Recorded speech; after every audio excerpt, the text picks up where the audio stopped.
The man who inspired Tom Hanks' blockbuster film The Terminal died after suffering a heart attack in the Parisian airport he called home for 18 years. Mehran Karimi Nasseri lived in Paris's Charles de Gaulle Airport from 1988 until 2006, first in legal limbo and later by choice.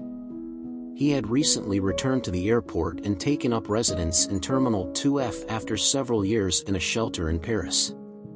Police and a medical team were called to the terminal on Saturday amid reports Mr. Nasseri had suffered a heart attack and he could not be saved. Karimi Nasseri did not have residence papers when he first arrived in France, meaning he was stuck at the airport. Year in and year out, he slept on a red plastic bench, making friends with airport workers, showering in staff facilities, writing in his diary, reading magazines, and watching passing travelers.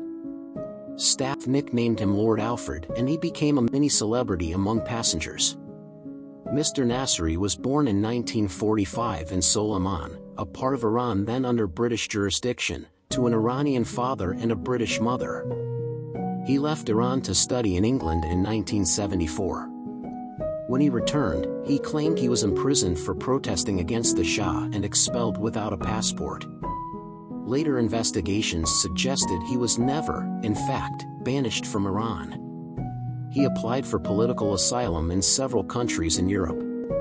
The United Nations High Commissioner for Refugees in Belgium gave him refugee credentials, but he said his briefcase containing the refugee certificate was stolen in a Paris train station.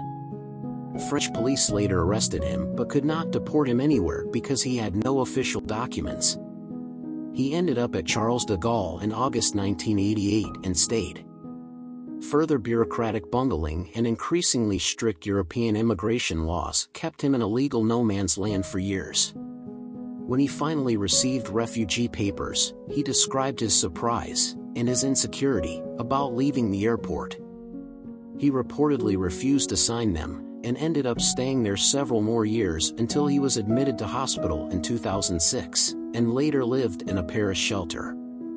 Both France and Belgium offered Nasseri residency throughout the years, but he reportedly was upset they listed him as Iranian, rather than British, and wanted them to address him by his preferred name, Sir Alfred Mehran. Those who befriended him in the airport said the years of living in the windowless space took a toll on his mental state. His saga inspired The Terminal starring Tom Hanks, and a French film. Spielberg's production company paid Mr. Nasseri a reported £210,000 for the rights to his life story.